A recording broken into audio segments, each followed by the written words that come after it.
penting ya.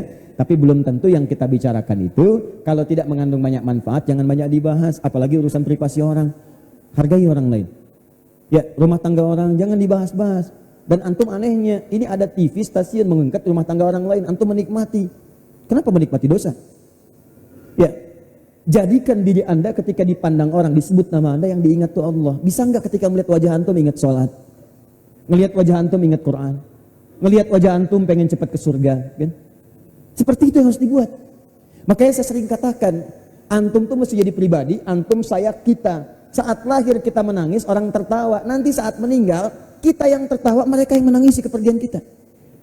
Dulu itu banyak kalangan ulama, kalau sedang kosong, sedang gelisah, itu datang ke majelis ulama lain. Cuman untuk lihat wajahnya aja. Lihat wajahnya, begitu lihat wajahnya ingat lagi akhirat. Balik lagi, belajar lagi. Itu banyak yang begitu. Silakan buka kitab-kitab sejarah itu, Anda akan temukan yang seperti itu. Tapi jangan sampai ketika orang menyebut nama Anda, terbayang Anda, maka terbayang sesuatu yang tidak menyenangkan dalam diri Anda. Itu yang kita hindari. Bismillahirrahmanirrahim. Assalamualaikum warahmatullahi wabarakatuh. Alhamdulillahi rabbil alamin. Wassalatu wassalamu ala rasulillahil karim, nabiyil amin, Sayyidina Muhammadin wa ala alihi wa sahbihi wa ummatihi ila yaumiddin. Amma ba'd, fa ya ibadallah, usi nafsi wa iyyakum bitaqwallahi faqad faza al-muttaqun, fala tamutunna illa wa antum muslimun. Faqala ta'ala, ya ayyuhalladzina amanu ittaqullaha haqqa tuqatih wala tamutunna illa wa antum muslimun. Saudara-saudariku dan pemirsa Akhir TV dimanapun Anda berada, alhamdulillah kita masih diberikan kesempatan oleh Allah Subhanahu wa taala untuk menjalani kehidupan di hari ini, dan alhamdulillah juga diberikan kekuatan untuk merencanakan kebaikan-kebaikan seperti pernah dituntunkan oleh Nabi sallallahu alaihi wasallam sebagai detil penjelasan dari tuntunan Al-Quran. Dalam Al-Quran, orang-orang terbaik itu disebutkan oleh Allah, dia punya rencana-rencana kegiatan, bahkan pemetaannya langsung yang menghadirkan bekal akhirat dia. Saya berikan gambaran Quran misalnya surah ke-59 Al-Hasyr ayat ke-18. Paling kiri sebelah atas di mushaf. Kata Allah, ciri orang beriman yang bertakwa itu, dia punya rencana kegiatan yang mampu mengantarkan dia ke surga.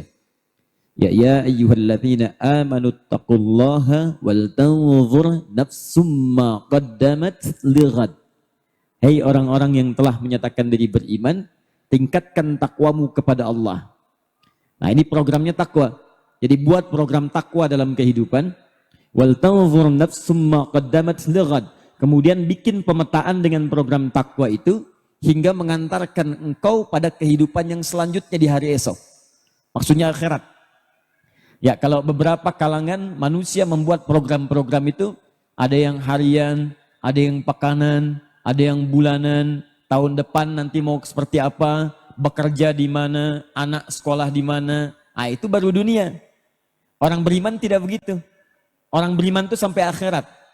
Ya, kalau bisa polanya begini, polanya itu ditarik mundur. Jadi dari targetnya apa, baru tarik mundur ke bawah. Misal, ini kan kita sekarang ada di sini, ini dunia. Di bumi sifatnya dunia, sudah pernah saya jelaskan. Ini pindah ke kubur. Afala ya'lamu idza bu'thira ma fil kubur. Nanti ini pindah ke akhirat. Di akhirat itu kan muaranya dua kan? Baik, satu apa? Surga, kedua neraka. Ya, yang belum ke surga nanti tinggal di A'raf. Ya, bukit tinggi yang nampak surga, terdengar jeritan neraka. Bukit tinggi. Makanya ada surah ke-7 Al-A'raf. Inti suratnya ada di ayat 45 sampai 49, Ashabul A'raf. Ada orang yang amalan surganya 50%, namanya amal soleh. Nah, tapi dia punya dosa neraka, namanya amal salah. Ya, ada sayyi, su jamaknya sayyiat. Ada amal soleh, ada amal salah. Ini 50%, ini 50%. Karena berimbang, Allah mesti adil. Mesti adil. Makanya ke surga belum mampu, ke neraka tidak bisa.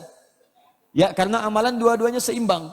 Maka ditempatkan di satu bukit namanya A'raf. Terlihat kenikmatan orang di surga, ya, terdengar jeritan orang neraka. Lihat tak sanggup ke neraka tuh, takut. Saking takutnya tuh nggak sanggup lihat. Dengar aja sudah takut.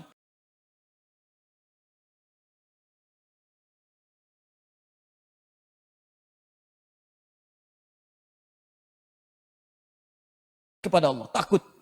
Ya nggak usah ke neraka lah, ya mohon maaf, Anda aja keluar dari sini tengah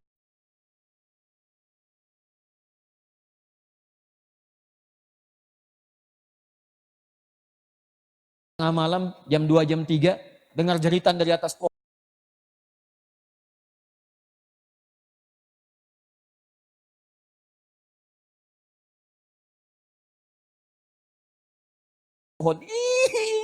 Nah, pertanyaan saya, nengok nggak tuh?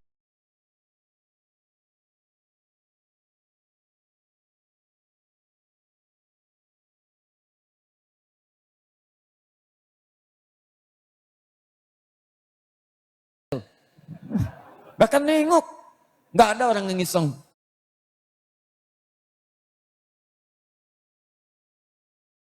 Kenapa? Bikin bising aja, nggak ada. Pasti lari itu, lari gitu kan. Nah ini jeritannya dahsyat, neraka, dia nggak main-main. Makanya orang ini nanti berharap pada Allah, ya Allah berikan rahmatmu, ya Allah berikan, pengen ke surga, pengen ke surga. Nah itu begitu dia memohon kepada Allah, dengan rahmat Allah diberikan rahmatnya, baru dimasukkan ke dalam surga. Kapan? Nunggunya sampai selesai hisab. Jadi kalau hisab itu selesai, baru kemudian diberikan kesempatan untuk yang ini.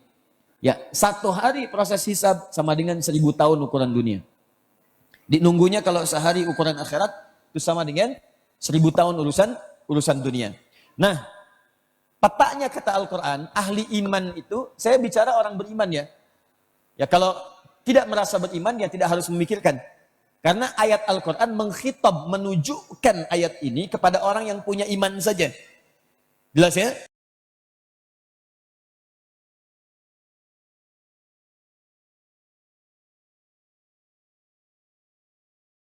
Begitu seseorang mengaku dirinya beriman, punya iman.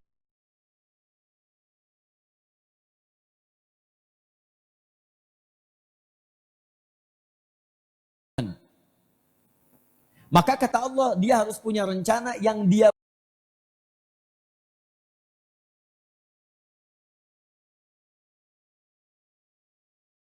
buat. Rencana itu dimulai dari sini. Wal tanfur nafsum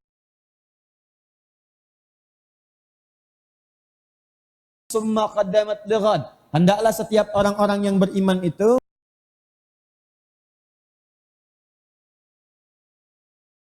meningkatkan bekal takwanya, rencanakan supaya dia bisa mendapatkan peluang pulang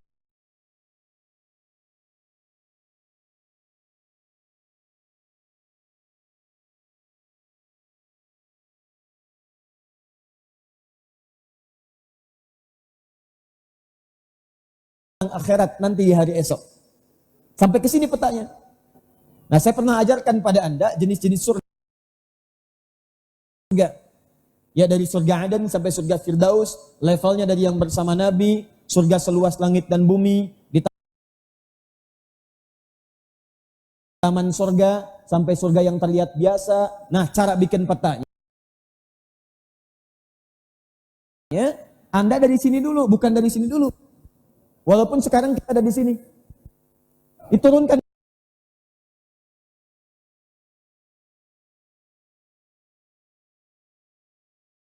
yang dari sini. Bisa, saya pengen ke surga. Surganya yang mana? Saya pengen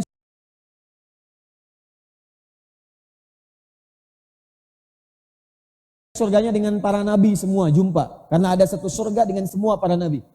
Ya, di situ Quran surah keempat ayat 69. Wa may yuti'illaha war rasul fa ulaika ma'al ladzina an'ama Allahu 'alaihim minan nabiyyin was-siddiqin wasyuhada'i was-salihin wa hasuna ulaika rafiqa. Ya, Jadi di sini tempatnya. Dzalikal fadlu minallah. Ada surga yang paling utama yang diberikan oleh Allah. Kepada siapa? 4 golongan saja. 1 para nabi, 2 kalangan syuhada, 3 siddiqin, 4 orang-orang soleh. Nah antum kalau pengen ke sini harus masuk 1 di antara 4 itu. Para nabi sudah nggak mungkin karena nggak ada nabi lagi setelah Nabi Muhammad SAW. Kemungkinan 3, kalau nggak syuhada, solihin, kemudian siddiqin. Yang dimaksud amalan bukan namanya. Bukan nama, Ustadz saya ini 3 bersaudara, namanya 1 syuhada, 2 siddiqin, 3 solihin. Bisa nggak kumpul di sini? Mustahil. Ya, jadi yang dimaksud amalan bukan namanya. Surganya jelas Firdaus. Firdaus level VIP bersama para nabi dengan golongan-golongan yang tadi disebutkan. Nah, apa amalan di sini? Saya ambil contoh misal, amalan surga Firdaus dengan level ini bukan sekadar Firdaus biasa, tapi Firdaus yang menghadirkan ketaatan mutlak kepada Allah dan Rasul. Di antara detail amalnya, misal Quran surah ke-23 ayat 1 sampai 9. Misal, nah saya pengen ke surga ini, surganya level yang ini, maka turunkan amalannya, tarik ke belakang sampai ke tempat kita tinggal sekarang. Terus ke sini. Maka kata Allah, hei orang-orang beriman yang punya cita-cita ke akhirat nanti besok, tingkatkan takwamu. Ini kata kuncinya. Amalannya disebut dengan takwa. Takwa, semua ahli surga amalannya amalan takwa. Makanya ketika kita beribadah, itu semua ujungnya takwa. Silahkan cek. Kita mau sholat, sholat itu ciri orang takwa. Al-Baqarah ayat 2-3. Dzalikal kitabu la raiba fihi hudal lil muttaqin. Siapa orang takwa itu? Alladzina yu'minuna bil ghaib wa yuqimunas shalah. Jadi begitu kita sholat, sholat itu amalan takwa. Sholat, amalan takwa. Puasa, sebentar lagi Ramadan. Ya, tahun ini tanggal berapa Ramadan? Bulan apa? Mei, bukan bulan Ramadan. Nggak ada orang puasa bulan Mei. Ya, bulan Ramadan.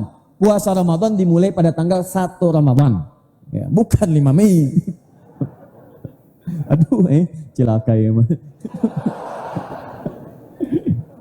Coba ya orang Arab nanti datang ke sini. Kapan nanti puasa dimulai? 5 Mei. Puasa Ramadan. Nah, buka Quran surah kedua Al-Baqarah ayat 183. Paling kiri sebelah atas di mushaf. Ya ayyuhalladzina amanu. Iman lagi tuh, lihat.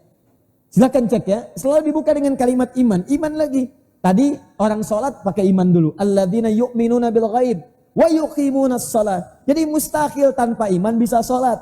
Iman dulu, yu'minun bil ghaib baru yuqimunas shalah. Mau puasa, kutiba alaikumusiyam, iman dulu, ya ayyuhalladzina amanu, baru kutiba alaikumusiyam.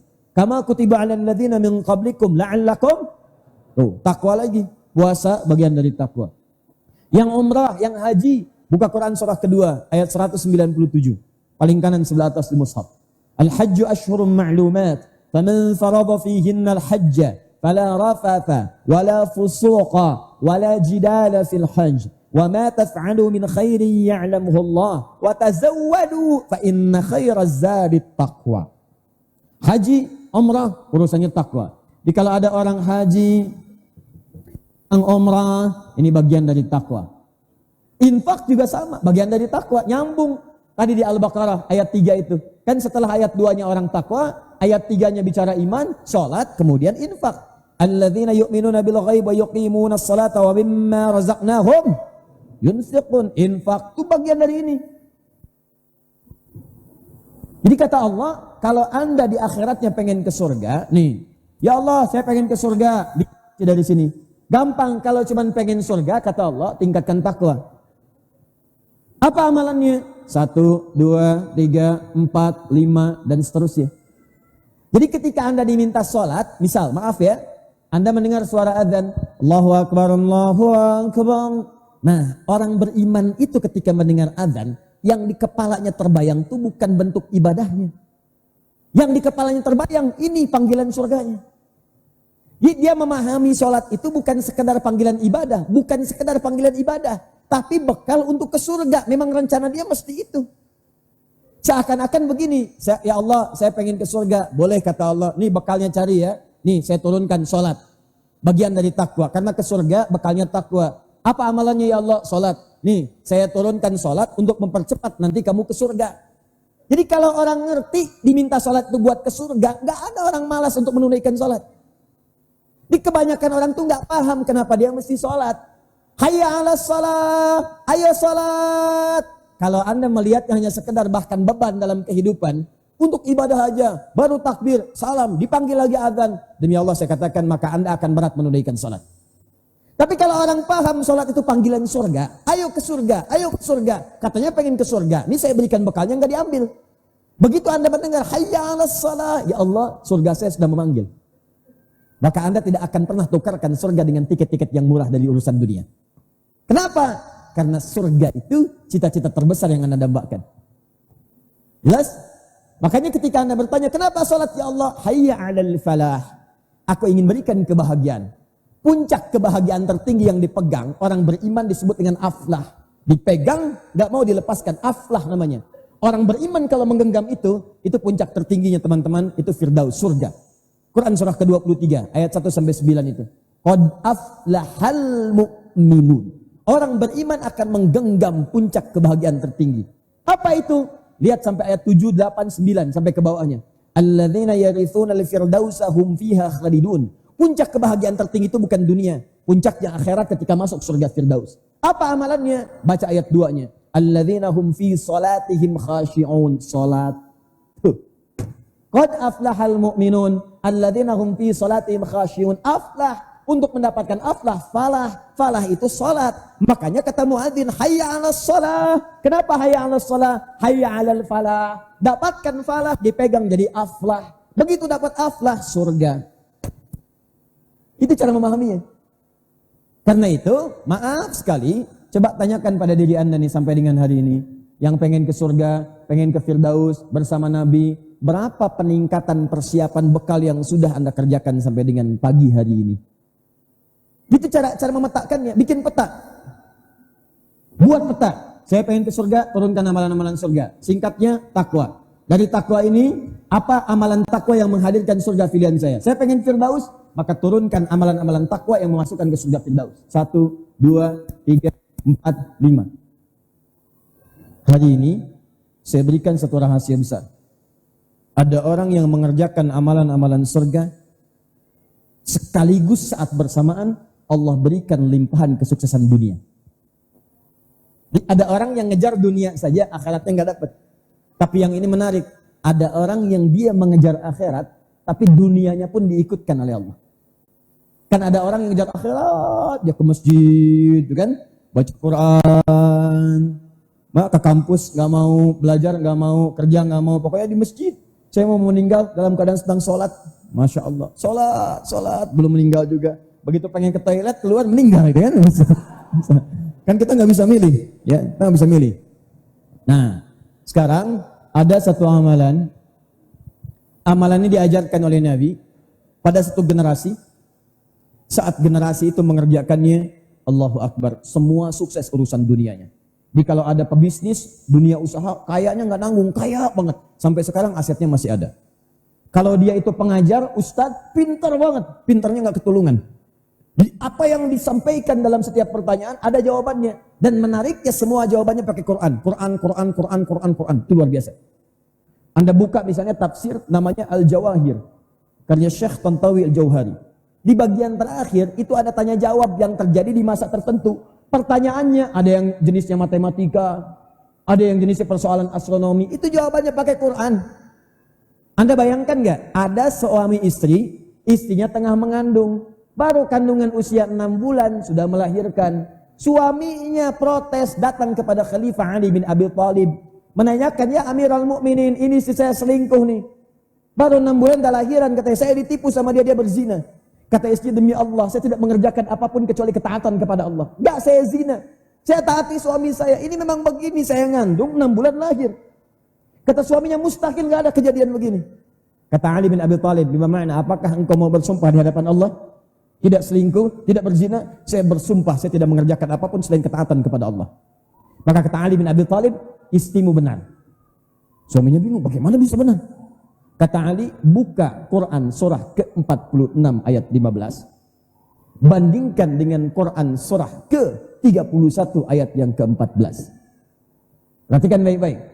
Di Quran surah 31 ayat ke-14 Allah sampaikan paling kiri sebelah atas, wa wassaynal insana biwalidayhi hamalathu ummuhu wahnan ala wahn wa fisaluhu fi 'amain.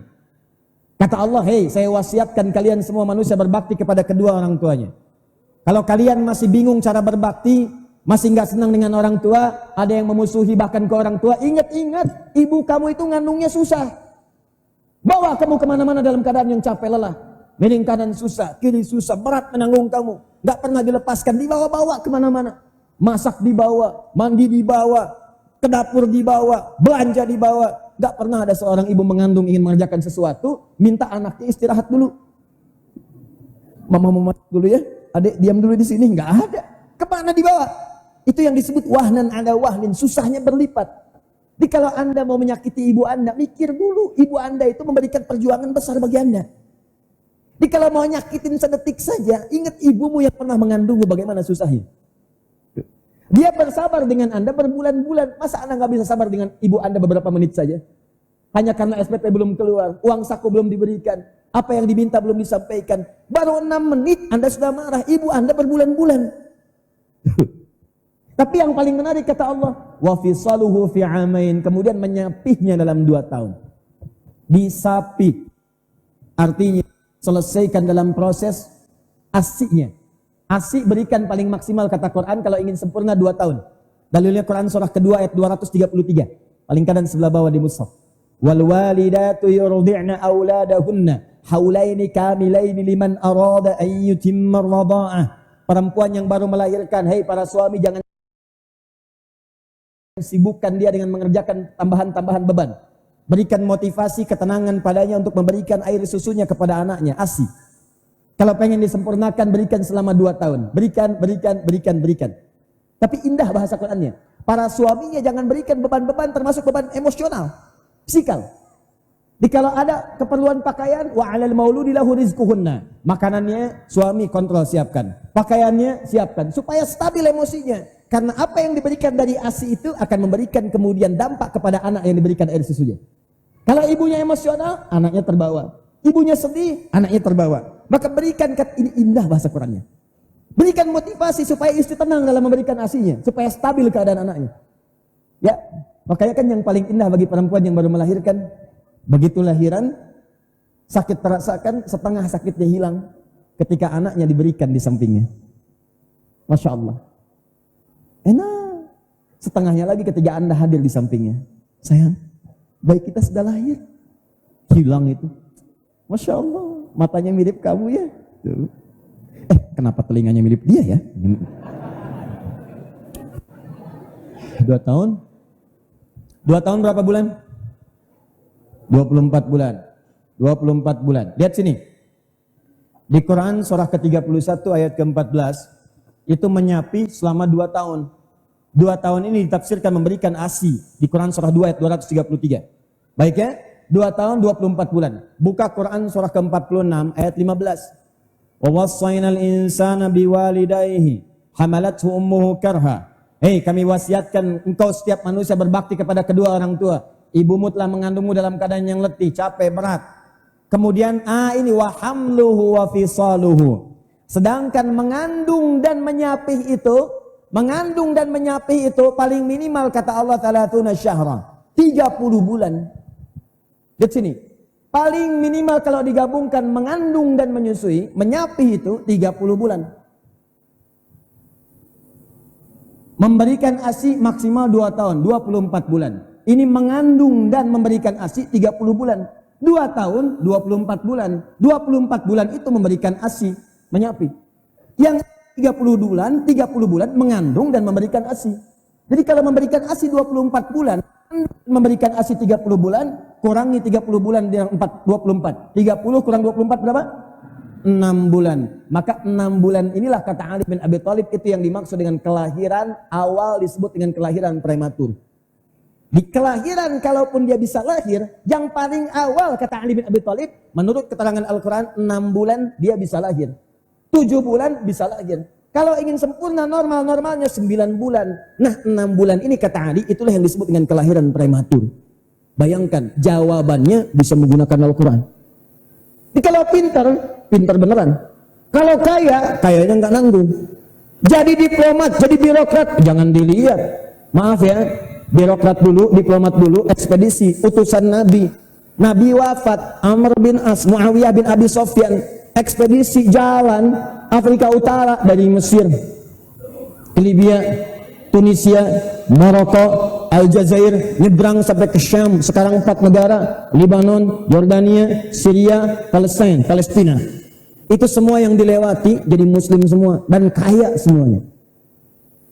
Coba tunjukkan pada saya, diplomat mana, utusan mana yang sekarang bisa tugas di setiap negara, bisa tiba-tiba merubah keadaan itu jadi budaya misalnya Indonesia.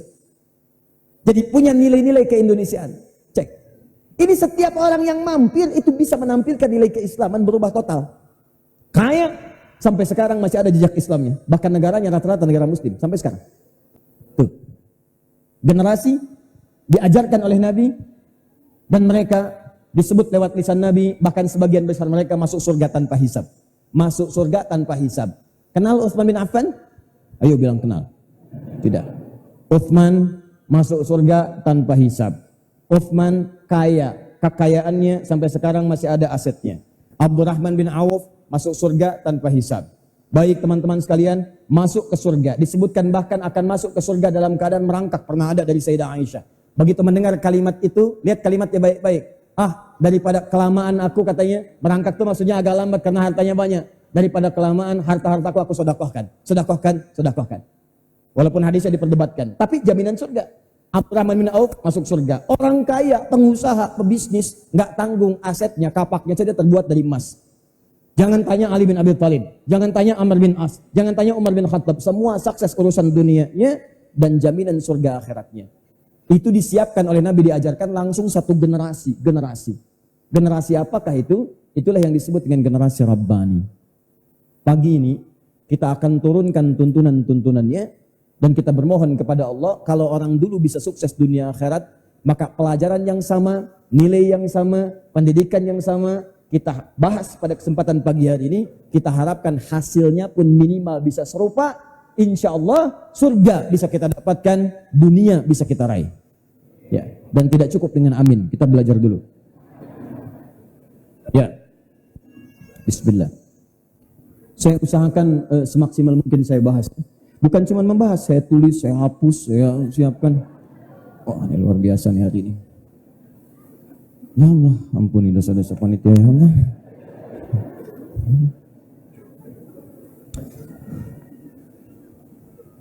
Pengen ke surga, merangkan enggak, nulis enggak, ngapus juga enggak. Menyiapkan generasi Rabbani, susah ngapus. Alhamdulillah, enggak ya, bercanda. Ya, siap. Menyiapkan generasi Rabbani. Saya tidak pengen 1-2 orang, tapi harus ada generasi baru di masa kini. Dia ahli surga dan dia sukses urusan dunianya. Bisa nanti mudah-mudahan kalau di sini ada yang ikut dunia usaha, dagang atau usaha macam-macam, insya Allah sukses Uthman, sesukses Abdurrahman bin Auf, kan? Yang lain. Kalau ada misalnya yang senang mengajar, jadi ustaz, jadi ilmuwan macam-macam, bisa sesukses Ali bin Abi Thalib radhiyallahu taala anhu. Ditiru oleh gelombang setelahnya, ya. Ada Al-Kindi, Al-Farabi, Al-Khawarizmi, ya, Ibnu Hayyan, ada kemudian Ibnu Sina dan seterusnya. Itu sukses semuanya. Bahkan karyanya sekarang menjadi rujukan di barat. Kalau ada di antara kita kemudian misalnya, maaf, jadi diplomat, birokrat, silahkan. Bisa seperti Amr bin As, manhajnya diambil oleh Kiai Haji Agus Salim di era-era kebelakang, diterapkan, sukses juga. Jadi tidak ada yang tidak mungkin kita raih. Ya, saya terangkan cepat. Pertama, ini sudah tidak perlu diurai, generasi sudah saya jelaskan. Rabbani, apa itu Rabbani? Begini tulisan bahasa Arabnya. Rabbani. Saya jelaskan dulu ya, saya jelaskan supaya tidak salah persepsi. Begitu disebutkan Rabbani yang kebayang sarung, baju, ya kan? Bukan. Ini bukan itu. Ya, fokus baik-baik, lihat. Sudah? Nah, teman-teman sekalian, Rabbani asalnya terambil dari 2 kalimat utama. Satu, kata Rabbun. sebagai nama Allah Subhanahu wa taala dengan segala kemuliaan dan sifatnya yang agung, disebut dengan Al-Asmaul Husna. Kedua, ini pakai ya yang disambungkan dengan nun wiqayah, nun penyambung. Jadi saya tuliskan pakai ni saja secara langsung. Ni. Asalnya ya, cuman untuk menyambungkan dengan ba supaya tidak menjadi Rabbi Tuhan saya, maka pakai nun untuk menunjukkan kepada sifat yang diikuti. Pelan-pelan, kata Rabbun. Rabbun. Buka Quran surah ke-17 ayat 110. Paling kanan, pertengahan. Saya tulis dalilnya dulu ya. Quran surah 17 ayat 110. Quran surah ke-7 ayat 172. Quran surah ke-2 ayat 201. Contoh saja. Yang lainnya banyak. Misalnya Quran surah ke-2 ayat 286. Ya, Quran surah ke-7 ayat 23. Ini contoh saja. Ya, saya kotaki yang ini yang paling utama. Sudah? Baik. Quran surah ke-17 ayat 110.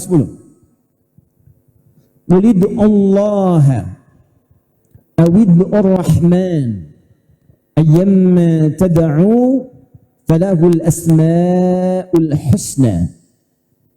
Qulid'u Allah. Kata Allah, kalau Anda dalam kehidupan urusan dunia punya persoalan, punya kebutuhan, sedang punya masalah, maka panggil Allah. Jadi sudah diperintah Allah.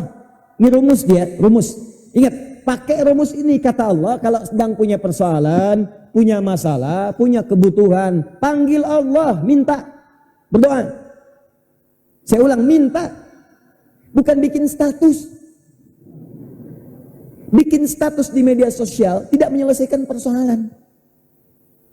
Anda punya masalah di rumah tangga, belum selesai, sehari belum tuntas, 2 hari belum tuntas. Kata Allah, sebut nama Allah, minta, panggil. Mintakan solusi, bukan dituliskan di Facebook. Dirimu tidak seperti yang aku kira. Udah gitu nungguin komentar. Sampai sore, capek. Terus yang paling banyak sekarang berdoanya di Facebook. Ya, berdoa itu bukan di Facebook teman-teman sekalian. Berdoa itu hamparkan di sajadah, datang ke musola, datang ke masjid, minta. Duhai Allah, jika engkau berkenan, kemudahkan urusanku. Jadi status, ceklik gitu ya. Jadi bukan Allahnya yang dituju, komennya yang ditunggu. Itu yang dipersoalan. Jeung kunaon, duka ieu teh nya, rarawasan temen kieu. Penyangkanya nyangka tuh. Paham ya? Qulid'u Allah, panggil Allah. Awid'u Ar-Rahman, atau sebut namanya Ar-Rahman. Rahasia terbesarnya ayyamma tad'u. Tapi kalau Anda tahu kata Allah, saya ajarkan kata Allah. Setiap Anda pengen panggil, saya siapkan kata Allah nama-nama saya yang terbaik sesuai dengan kebutuhan Anda. Falahul asma'ul husna. Saya kata Allah punya nama. Yang nama-nama itu saya siapkan sebagai nama-nama terbaik. Husna itu bukan sekedar baik, tapi juga mengandung solusi dari setiap kebutuhan hamba yang diperlukan. Di Allah siapkan nama-nama banyak sesuai kebutuhan kita. Misal, Anda yang kurang rezeki, merasa kurang maksudnya, belum mendapatkan kecukupan, pengen minta, sebut namanya. Ya Allah, ini rumus pertama, qulid'u Allah, sebut dulu Allahnya. Saya ulang ya, sebut dulu Allahnya, qulid'u Allah, sebut ya Allah, ya Razak. Dari Anda teman-teman yang sedang belajar di kampus kan, mau ujian, yang S1, S2, S3, yang memang di Indonesia itu rata-rata semua S, dimulai dengan S, SD, SMP, SMA, gitu kan? S1, S2, S3, punya kesulitan, besok mau ujian, qulid'u Allah, sebut ya Allah, ya Al-Alim. Yang sedang punya persoalan belum tuntas, ya Allah, ya Al-Fattah. Yang sedang berniaga, diganggu orang, ada bisnis yang tidak sehat, ada yang ingin menyingkurkan, ya Allah, ya Jabbar. Yang sedang menghadapi ujian, terasa berat, nian belum tuntas selesai ini, ya Allah, ya Sabr. Tapi ada satu nama, yang bahkan nama ini diperkenalkan langsung oleh Allah, disebutkan langsung oleh Allahnya. Yang ketika Anda butuh apapun, saya akan berikan kata Allah. Butuh rizki diberikan, sakit disembuhkan, minta maaf dimaafkan, minta ampun diampuni, dosa diampuni, salah dimaafkan, rizki dilimpahkan, sakit disembuhkan, dan yang paling dahsyat saat Anda minta bimbingan pun dalam hidup akan dibimbing oleh Allah. Dari mulai lahir sampai kembali kepada Allah mendapatkan surga yang terbaik. Nama itu diperkenalkan sebelum kita lahir ke muka bumi ke dunia. Disebutkan di Quran surah ke-7 ayat 172. Perhatikan kalimatnya. Wa idh akhadha rabbuka min bani adama min zuhurihim dzurriyyatahum wa ashhadahum ala anfusihim alastu bi rabbikum. Rabbikum. Alastu bi rabbikum, yang diperkenalkan oleh Allah bukan alastu bi rahmanikum, alastu bi rahimikum, alastu bi malikikum, alastu bi jabbarikum, alastu bi alimikum, alastu bi razzaqikum. Kata Allah, alastu bi rabbikum, rabbun, dengan sifat rububiyahnya. Rabbun tidak disebutkan dalam bahasa Arab kecuali sifat yang sangat sempurna dalam hal rububiyah. Apa itu rububiyah? Rububiyah itu segala aspek perhatian dan pemenuhan terhadap semua yang dibutuhkan. Mau perhatian, mau pemenuhan, pemenuhan itu semua yang dibutuhkan diberikan, dipenuhi. Minta air, kasih air. Minta makan, kasih makanan. Minta sembuh, kasih kesembuhan. Minta apapun, diberikan, pemenuhan. Perhatian, dijaga. Ada yang mau iseng, dijauhkan.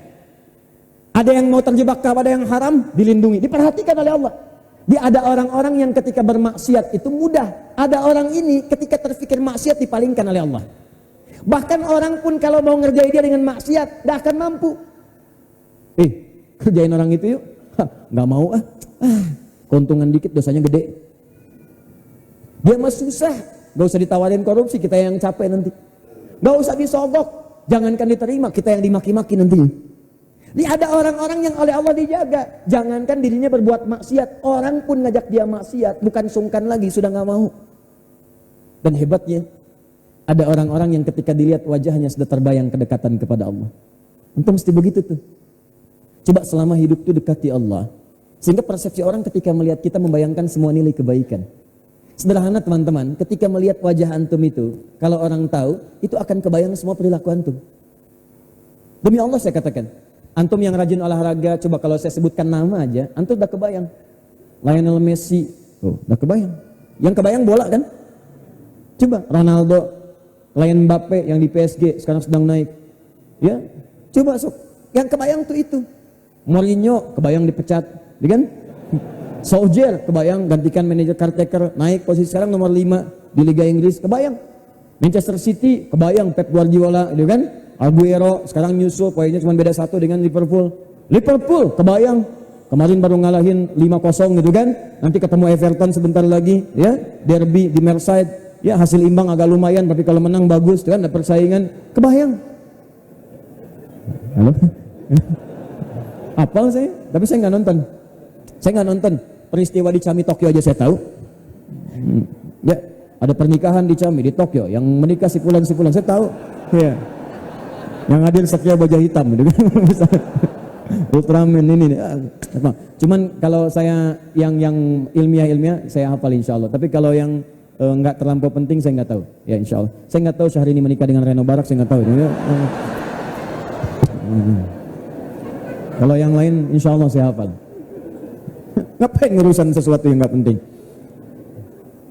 Maaf, bukan pernikahan tidak penting, penting bagi orang lain mungkin penting ya. Tapi belum tentu yang kita bicarakan itu kalau tidak mengandung banyak manfaat jangan banyak dibahas, apalagi urusan privasi orang. Hargai orang lain. Ya, rumah tangga orang jangan dibahas-bahas. Dan antum anehnya, ini ada TV stasiun mengangkat rumah tangga orang lain, antum menikmati. Kenapa menikmati dosa? Ya, jadikan diri anda ketika dipandang orang, disebut nama anda yang diingat tuh Allah. Bisa nggak ketika melihat wajah antum ingat sholat? Ngelihat wajah antum ingat Quran? Ngelihat wajah antum pengen cepat ke surga? Kan? Seperti itu yang harus dibuat. Makanya saya sering katakan, antum tuh mesti jadi pribadi, antum, saya, kita. Saat lahir kita menangis, orang tertawa. Nanti saat meninggal, kita yang tertawa, mereka yang menangisi kepergian kita. Dulu itu banyak kalangan ulama, kalau sedang kosong, sedang gelisah, itu datang ke majelis ulama lain. Cuman untuk lihat wajahnya aja. Lihat wajahnya, begitu lihat wajahnya ingat lagi akhirat. Balik lagi, belajar lagi. Itu banyak yang begitu. Silakan buka kitab-kitab sejarah itu. Anda akan temukan yang seperti itu. Tapi jangan sampai ketika orang menyebut nama Anda, terbayang Anda, maka terbayang sesuatu yang tidak menyenangkan dalam diri Anda. Itu yang kita hindari. Sini, saya ulangi. Jadi sifat yang memberikan perhatian, pemenuhan, segala yang dibutuhkan, namanya disebut dengan rububiyah. Kalau perhatian itu diberikan terbatas, tidak sempurna, punya batas waktu, punya keterbatasan tenaga, biaya dan sebagainya, maka yang memerhatikan disebut dengan murabbi namanya, murabbi. Pernah dengar istilah murabbi? Murabbi, bukankah murabbi memberikan perhatian? Diperhatikan yang dirawatnya, diberikan apa yang dibutuhkan. Murabbi terbesar orang tua kita. Ayah ibu kita itu murabbi kita. Pengen makan, disuapi dari kecil. Segala kebutuhan diberikan. Perhatian yang terbaik. Anak diganggu, jadi paling depan. Jadi perisai dan sebagainya. Tapi kan terbatas. Beliau meninggal, tidak mendapatkan lagi. Harta berkurang, tidak meraih seperti yang diharapkan. Ada satu saja. Bukan dari kalangan makhluk. Yang sifatnya saat minta cepat diberikan. Tidak punya batasan. Sampai berpindah ke setiap alam dia memberikan.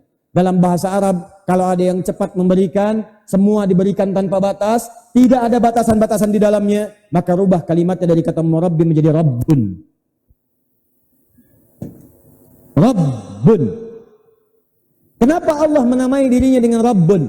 Alastu bi rabbikum, bukankah saya Rabb kalian? Seakan-akan Allah ingin mengatakan begini, hei, nanti kalau kamu hidup, mulai lahir ke dunia, maka saya Rabb kalian. Apapun yang kamu butuhkan, kamu sakit, saya sembuhkan. Kamu lapar, saya berikan makanan. Kamu berbuat salah, saya maafkan. Kamu berdosa, saya ampuni. Semua yang kamu butuhkan, saya berikan. Semua yang kamu butuhkan perhatian, saya perhatikan.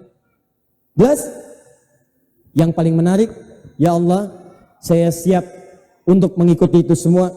Saya siap menjadikan Engkau Tuhan, dan saya siap mengikuti semua petunjuk-petunjuk-Mu. Ketika Anda mengatakan saya siap mengikuti semua petunjuk, saya siap mengikuti semua arahan untuk mendapatkan apa yang kau janjikan, maka tambahkan ya di ujung setelah kata Rabbun itu seling dengan nun, menggunakan nun wiqayah. Jadi kalimatnya berubah menjadi dari kata Rabbun menjadi Rabbun ditambah dengan ni. Karena Rabbun dengan ni nggak bisa nyambung, maka tambahkan alif tengah-tengahnya. Maka berubah kalimatnya menjadi Rabbani. Rabbun tambah ni untuk menunjukkan sifat patuh, taat, ikut pada setiap petunjuk yang diberikan oleh Rabb. Sini. Kata Allah, saya Rabb, saya akan ngasih semua yang kamu butuhkan. Nih, kamu butuh ini saya berikan. Ini saya berikan. Ini saya berikan. Jadi kalau Anda minta, ya Allah, saya minta sehat, Allah kasih. Ya Allah, minta rezeki, Allah kasih. Ya Allah, maafkan saya, Allah kasih. Buktinya, setiap Anda meminta, Anda menggunakan kalimat Rabb. Silakan cek. Anda pengen minta dunia akhirat, Anda berdoa. Al-Baqarah ayat 201. Rabbana atina fid dunya wa fil akhirati wa qina. Dimulai dengan kalimat Rabb, Rabbana. Anda merasa punya dosa. Nabi Adam merasa salah, turun ke bumi berdoa menggunakan kalimat Rabb. Quran surah 7 ayat 23. Rabbana zalamna wa illam watarhamna lanakunanna minal, dibuka dengan Rabb. Anda merasa punya salah, pengen diampuni, nggak ingin diberikan beban berat.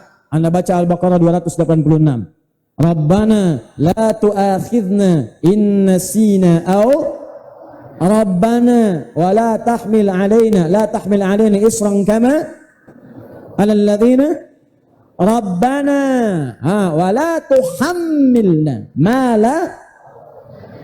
Semua Rabb. Seakan-akan Anda mengatakan, ya Allah, Engkau telah berjanji sejak aku dalam kandungan, kalau aku butuh sesuatu Engkau berikan, maka sekarang saya minta. Ya Allah, Engkau berjanji kalau saya sakit Engkau sembuhkan, sekarang saya minta. Ya Allah, Engkau berjanji kalau saya salah Engkau maafkan, sekarang saya minta. Rabbana la tu'akhidna, Rabbana, minta semuanya. Rabb. Tapi persoalannya, ya Allah, saya ingin ikuti semua petunjuk-Mu, Yang dengan mengikuti petunjuk itu, engkau berjanji akan memberikan semua yang memudahkan bagi jalan hidupku. Kalau aku pengen kaya, mudah kaya. Aku pengen pintar, mudah pintar. Aku pengen taat, mudah taat. Aku pengen ke surga, mudah ke surga. Maka kata Allah, lihat baik-baik, berikan rumusnya. Ikuti aku. Ikuti aku. Taat kepadaku, taat kepada Rasulmu. Cara mengikuti Allah, tambahkan setelah kalimat Rabbnya, nun dengan ya. Rabbun plus nun dengan ya. Maka Rabbun plus ni. Karena Rabbun dengan ni nggak bisa nyambung langsung, tambahkan alif di depan kata Rabb itu alif. Pemisah antara ba dengan nun wiqaya. Nun sambung. Ketika ditambahkan alif, maka huruf sebelum alif semua harakatnya fathah. Fathah terbuka. Yes? Maka kalimatnya berubah menjadi Rabbani. Kalau sudah pakai Rabbani, maka ni-nya mengandung arti patuh, taat, ikut. Ikut pada apa? Ikut pada petunjuk Rabb. Jadi kalau Anda pengen kaya, misal, ya Allah saya pengen cepat kaya, dalam usaha pengen mudah, maka ikut petunjuk Allah bagaimana memudahkan usaha itu. Ya Allah saya pengen cepat pintar, kata Allah ikuti petunjukku, nih caranya pintar begini. Ya Allah saya pengen sehat, ikuti petunjukku, nih cara sehat begini. Maka ketika Anda ikuti semua petunjuk Allah itu, satu orang mengikuti Rabbani, dua orang ikut Rabbani, tiga orang ikut Rabbani, sekelompok masyarakat ikut, sekampung ikut, sekabupaten ikut, seprovinsi ikut, maka berubah jadi generasi Rabbani. Generasi yang taat, patuh, tunduk pada setiap petunjuk Allah Subhanahu wa taala. Ini secara singkat, kalau hidup pengen mudah, ikuti petunjuk Allah. Singkat. Maaf, yang menciptakan kita siapa? Allah. Yang punya rezeki siapa? Yang punya pengetahuan siapa? Yang punya penyembuhan siapa? Yang punya segalanya siapa? Sekarang Allah ngasih tahu kita. Antum ini aneh, pengen mudah. Kata Allah, ikut saya yang bikin kemudahan. Allah ngasih cara, antum ikut cara yang lain. Pengen sembuh, kata Allah, ini saya berikan obat. Yang ciptakan kamu, saya. Yang punya obatnya, saya. Kamu tahu, itu dari saya. Ketika pengen saya sembuhkan, kamu berpaling dari saya. Kata Allah, ini obatnya. Malah relik ke jin. Jin. Ada yang bikin liga paranormal. Nah, jadi kesimpulannya, generasi Rabbani itu adalah generasi yang siap tunduk, patuh, taat, mengikuti semua petunjuk-petunjuk Rabb Allah Subhanahu wa taala sehingga mendapatkan semua sifat rububiyah yang diberikan oleh Allah Subhanahu wa taala. Paham? Nah, sekarang pertanyaannya, bagaimana cara mengikuti semua petunjuk itu? Ini poinnya. Awas, ini baru pengantar nih, kita belum mulai pada detailnya. Ini baru pengantar. Jadi maksud saya gini, saya pengen kita paham dulu sebelum masuk kepada detailnya. Saya ulang, paham sampai sini? Baik, kalau sudah paham, saya coba hapus yang ini dulu, supaya saya bisa berikan detailnya. Yuk, sekarang kita mulai pada intinya. Ya Allah, kami siap tunduk kepadamu, kami siap patuh kepadamu, kami siap taat ikuti semua petunjukmu. Itu harus komitmen dulu, kalau nggak komitmen susah. Di Rabbani itu mesti ada komitmen. Kalau nggak punya komitmen, tidak komit, nggak akan dapat. Coba lihat ya, saya mau gambarkan begini. Semua sahabat Nabi, itu semua komit, kalau sudah ada petunjuk dikerjakan, nggak pernah nanya. Bisa, turun perintah, warisan 2:1, laki-laki 2, perempuan 1. Nggak pernah saya dengar dalam sejarah ada sahabat protes. Ya Rasulullah, cobalah tanyakan kepada Allah, kenapa perempuan itu cuma 1? Ini melanggar persamaan gender. Nggak ada. Silahkan cek. Kerjakan, tinggalkan. La taqrabu zina, jangan dekati zina, tidak dekat-dekat, jauh. Jangan korupsi, tinggalkan korupsi. Jangan dusta, tidak berdusta. Jangan curang, tinggalkan curang. Kerjakan sholat. Tunaikan tahajud. Hebatnya ketika semua komitmen, coba lihat hasilnya. Dari yang jahiliyah, naik status khairu ummah, Persia kalah, Romawi pun ditundukkan. Jadi saya mau tanya dulu, siap komitmen mengikuti petunjuk Allah?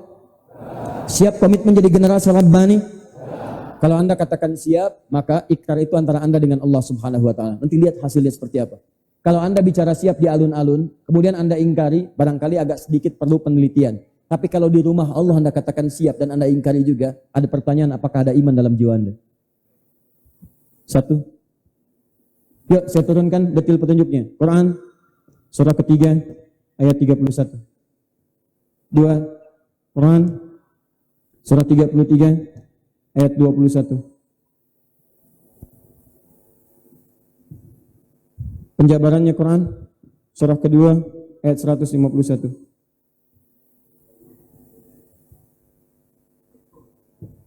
Penjelasannya dalam hadis. Langsung bikin pola, ini intinya. Dari hadis dikumpulkan oleh para sahabat, didengar, dikodifikasikan, dituliskan kembali oleh para tabi'in dan generasi setelahnya, kemudian mengumpulkan petunjuk hadis ini lewat kitab mereka. Satu, ada yang namanya Al-Jami'. Kedua, ada yang namanya As-Sunan. Tiga, ada yang namanya Al-Musnad. Keempat, ada yang namanya Al-Mu'jam. Kurang lebih demikian. Dari sini, ini sesungguhnya bukan kitab koleksi, tapi ini yang disebut dengan Manhaj Rabbani.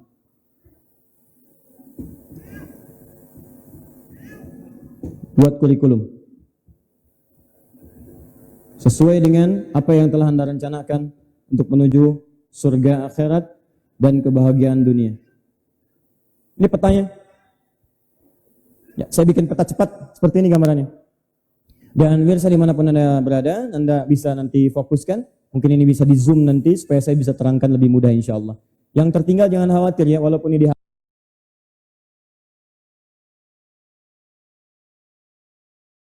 dihapus, nanti Anda bisa cek kembali rekaman dari tausiah yang kita sampaikan pada pagi hari ini.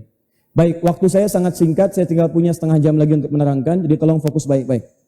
Saya tidak akan bahas yang tidak penting dalam sesi bahasan kita kali ini. Lihat baik-baik.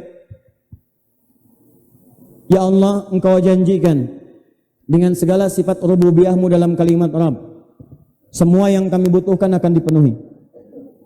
Maka kami siap mengikuti semua ketentuannya, kami komitmen. Kami ingin jadi generasi Rabbani.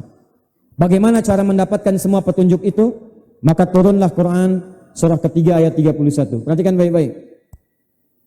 Kata Allah, jika kamu serius cinta kepadaku, komit dengan ketentuanku, membuktikan aku sebagai Tuhan, ya, maka lihat kalimatnya, qul, katakan Muhammad, sampaikan pada semua umatmu tanpa batas, yang di zamanmu nanti juga setelahmu, sampaikan kalimat ini. Qul, katakan, in kuntum tuhibbunallaha, jika kalian, hei umat-umat Muhammad sallallahu alaihi wasallam, mencintai Allah. Cinta itu kan siap mengikuti semua yang dicintai. Kalau Anda mencintai sesuatu, Anda akan mempersembahkan yang terbaik pada apa yang dicintai. Anda cinta dengan anak, bukankah semua yang dibutuhkan oleh anak Anda berikan? Silakan cek. Bukankah kalau Anda cinta dengan anak, anak Anda akan dijaga? Dia mau ada yang melukai, Anda jaga. Ada yang berbahaya, Anda rawat. Sakit, Anda bawa ke dokter. Kenapa? Karena Anda cinta. Cinta itu membutuhkan pembuktian, bukan hanya memberikan harapan. Ini saya berikan pada para akhwat ya, yang belum nikah. Kalau ada laki-laki mengatakan, aku mencintaimu sayang, jangan didengar. Katakan kepadanya, buktikan cintamu itu dengan menuliskan namaku di buku nikah kita.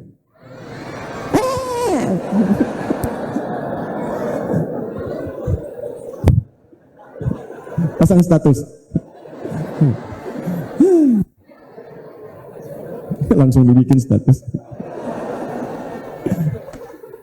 Karena kaidah cinta itu butuh pembuktian. Butuh pembuktian. Makanya Allah menggunakan kalimat cinta. Kata Allah, kalau kalian mencintaiku, benar cinta denganku, benar taat kepadaku, benar pengen ikut aku. Cinta itu menghadirkan pengikutan. Cinta itu menghadirkan ketaatan. Cinta itu menghadirkan pembuktian. Maka kata Allah, saya minta buktinya. Kalian mesti taat denganku, patuh denganku. Apa di antara tanda patuhnya? Fattabi'uni, ikuti nih Rasulku. Ikuti semua tuntunan yang disampaikan oleh Muhammad SAW. Ikuti Nabi. Di rumus sifatnya, jika Anda ingin mendapatkan semua sifat-sifat tadi yang rububiyah, menjadi generasi Rabbani, ikutilah semua petunjuk Rasulullah SAW.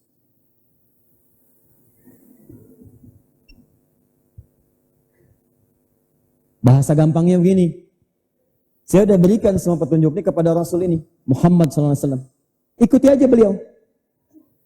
Ikuti Rasulullah SAW. Ikuti semua perkataannya, ikuti semua sikapnya, petunjuknya. maka itu adalah bagian dari sifat-sifat kemuliaan yang telah aku turunkan yang bisa kamu ikuti. Kamu ikuti, kamu dapat apa yang kamu janjikan. Kamu ikuti, kamu dapat apa yang aku janjikan. Jadi kalau Anda bertanya, ya Allah, bagaimana cara mendapatkan petunjuk Rabbani itu? Jawaban Allah, ikuti petunjuk Nabi Muhammad sallallahu alaihi wasallam. Ini sederhana. Kenapa? Karena kita nggak bisa lihat Allah secara langsung. Kita nggak bisa bercakap-cakap secara langsung. Dapat jawaban secara langsung. Maka dari itu diciptakanlah, dibuat oleh Allah, diarahkan oleh Allah, dinilaikan, diberikan keteladanan melalui sosok yang sama wujudnya dengan kita, sama-sama manusia. Supaya gampang ditiru. Kelihatan kalau makan bagaimana, kalau minum bagaimana, kalau tidur bagaimana, kalau kerja bagaimana. Dari mulai lahir sampai wafat jadi contoh yang bisa dilihat. Contoh yang bisa dilihat secara sempurna oleh kita. Dari lahir sampai dengan wafat, itu dalam bahasa Arab disebut dengan uswah namanya. Uswah. Contoh sempurna. Semua aspeknya. Dari ujung kepala sampai ujung kaki. Kalau cuma sebagian disebut kudwah namanya. Kudwah. Jalannya jadi teladan, tapi duduknya belum tentu. Makannya jadi teladan, tapi minumnya belum tentu. Tapi kalau semuanya jadi teladan, senyumnya, jalannya, makannya, minumnya, tidurnya, kerjanya, semua nyaris tidak ada perbuatan sosok ini kecuali menjadi teladan bagi orang-orang yang mengikutinya. Dan hebatnya, begitu diikuti, orang ini pun akan jadi teladan di zamannya. Siapa itu? Sifatnya disebut dengan uswah. Tidak ada yang mendapatkan uswah ini, gelar ini, kecuali Nabi Muhammad SAW. Turun Quran surah 33 ayat 21. Laqad kana lakum fi rasulillahi uswatun. Semua. Makanya silakan Anda cek. Abu Bakar As-Siddiq radhiyallahu taala anhu ikut Nabi Muhammad sepeninggal Nabi jadi teladan beliau. Silakan cek, sepakat semua. Kalau pengen ngambil keteladanan sepeninggal Nabi Abu Bakar. Abu Bakar wafat, Umar jadi teladan. Padahal Umar itu sebelum berislam, sebelum masuk Islam, itu luar biasa. Kasarnya ada. Mabuk 5 kali dalam sehari. Tangan kalau nggak duel, gatal. Naik ke Jabal Kubais. Siapa yang berani dengan saya? Ayo naik, ketemuan di Bukit A. Sebelum datang, pamit dulu pada ibu yang melahirkannya. Karena dia akan pulang tanpa nama. Umar. Tapi setelah beliau kemudian masuk Islam, belajar dari Nabi jadi teladan. Silahkan cek buku-buku sekarang tentang Umar. Tidak pernah menyebutkan sifat-sifat yang buruk sebelumnya, selalu kemuliaannya. Bahkan keburukan itu kemudian menjadi teladan, jadi ibrah. Jadi pesan, di orang-orang baik itu kalau mengikuti Nabi, kalaupun masa lalunya itu kelam, di masa lalunya itu menjadi contoh di kemudian hari. Dan tidak ada yang mengungkit lagi. Kalaupun diungkit jadi pelajaran, bukan jadi cemoohan. Silahkan cek.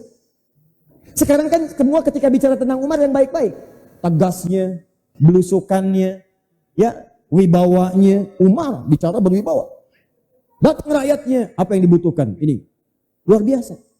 Gak pernah tertulis dalam kitab sejarah misalnya Umar pelengak-pelongo, gak ada.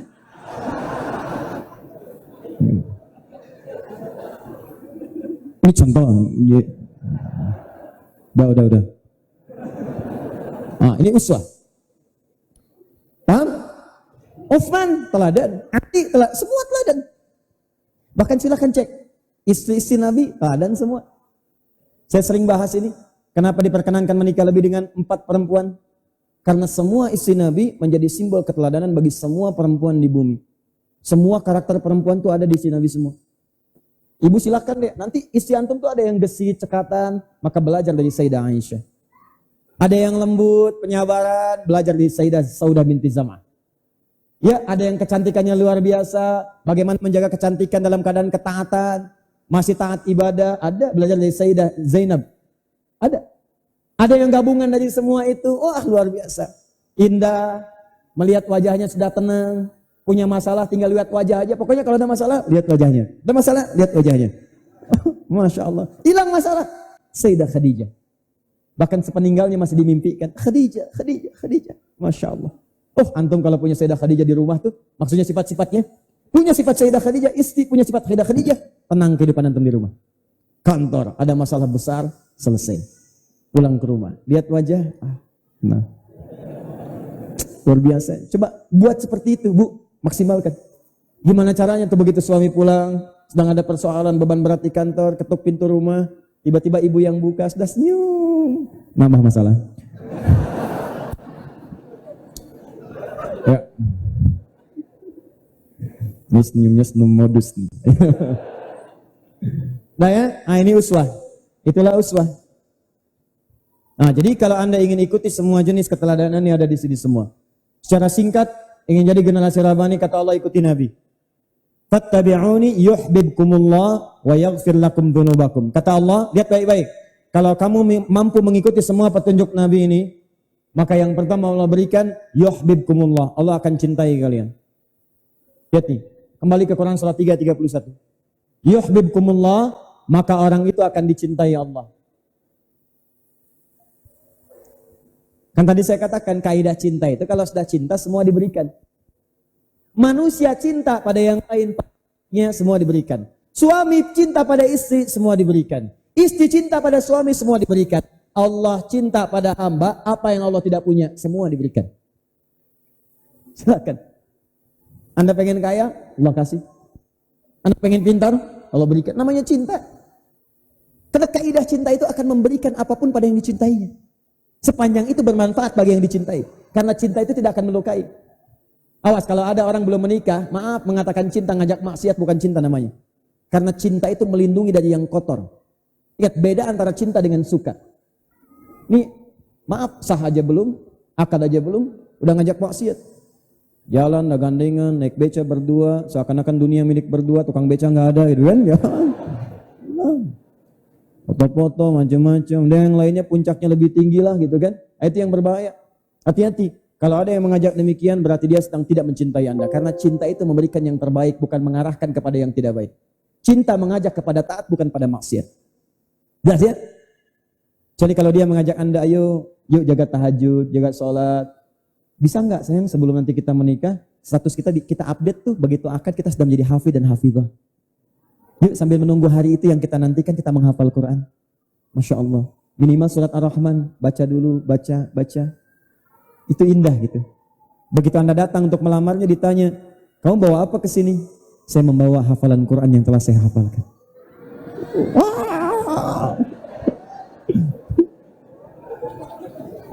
Surat apa yang kamu hafalkan? Al-Ikhlas, Pak. Saya ikhlas jadi menantu Bapak. Sudah saya latihan surat ini dengan sempurna. Nih. Jadi yuhibbukumullah, Allah akan cintai, maka semua diberi. Makanya semua sahabat-sahabat Nabi begitu ikut Allah cintai. Begitu ikut Nabi Allah cintai. Ali pengen jadi apa? Pengajar, Allah cintai, diberikan ilmu sepenuhnya. Umar jadi apa? Ini diberikan. Abu Bakar jadi apa? Dikasih. Utsman jadi apa? Dikasih. Talha jadi apa? Dikasih. Abdurrahman bin Auf dikasih. Modal pakaian jadi kaya. Kasih.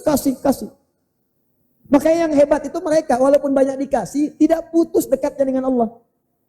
Kata Imam An-Nawawi, bukan saat mereka itu mendapatkan harta saat nikmat, saat bisa mendekat kepada Allah. Malam-malam masih bisa tahajud sampai hatam Al-Quran. Siangnya sibuk kerja juga. Kerja. Utsman kerja, Abdurrahman bin Auf kerja. Tapi malamnya masih bisa tahajud sampai hatam Quran. Sholat gak ketinggalan, jamaah diikuti, sedekah jalan, zakat gak tertinggal. Itulah generasi Rabbani. Wa yaghfir lakum dzunubakum. Yang kedua kata Allah, hal pertama yang saya berikan ketika hamba saya cintai, saya ampuni semua dosanya. Diampuni dosa. Nih, saya mau tanya Anda ya. Kalau Anda diberikan pilihan, dapat uang 100 miliar atau dapat ampunan dari dosa. Anda pilih yang mana? Ampunan dosa atau 100 miliar? Masa? Kalau saya sih pilih dua-duanya. Ya. Tapi ingat, ketika Anda mendekat kepada Allah, bukan dunia yang pertama diberikan, tapi ampunan dari dosa. Nah, ciri orang yang diampuni dosa, ingat ya, catat kalimat ini. Ciri orang yang diampuni dosa itu, dia akan terjaga dari perbuatan dosa. Dijaga oleh Allah dari maksiat. Jadi kalau Anda taubat, misal, saya taubat ya Allah dari lisan saya yang kurang bagus. Terus Allah ampuni itu, terima taubatnya. Terima taubat, diampuni lisannya. Maka lisan itu tidak akan dipakai pada yang maksiat lagi, dijaga. Begitu akan bicara yang tidak baik, tahan. Ada yang mencela, nggak dibalas. Ada yang provokasi, balas dengan yang baik-baik. Makanya ada hamba-hamba Allah yang penyayang itu kalau diprovokasi jawabannya bagus. Quran surah ke-25 ayat 63. Wa ibadur rahmanil ladzina yamshuna 'alal ardi hauna wa idza khatabahumul jahiluna qalu salama. Tuh lihat. Hamba Allah yang sudah diampuni dosa itu jalannya pun indah, tawadu. Kalau diprovokasi jawabannya tuh enak, teduh, nyaman. Soleh. Bukan. Saya masih seperti Asep yang dulu. Cuman ingin berusaha dekat dengan Allah. Mudah-mudahan kita sama-sama di surga ya. Cile ahli surga. Bukan. Kita masih di dunia. Cuman harapan saja. Mudah-mudahan kita nggak dipisahkan saat di akhirat. Saya menyayangi kamu seperti dulu. Dan mudah-mudahan kita disamakan di surga nanti.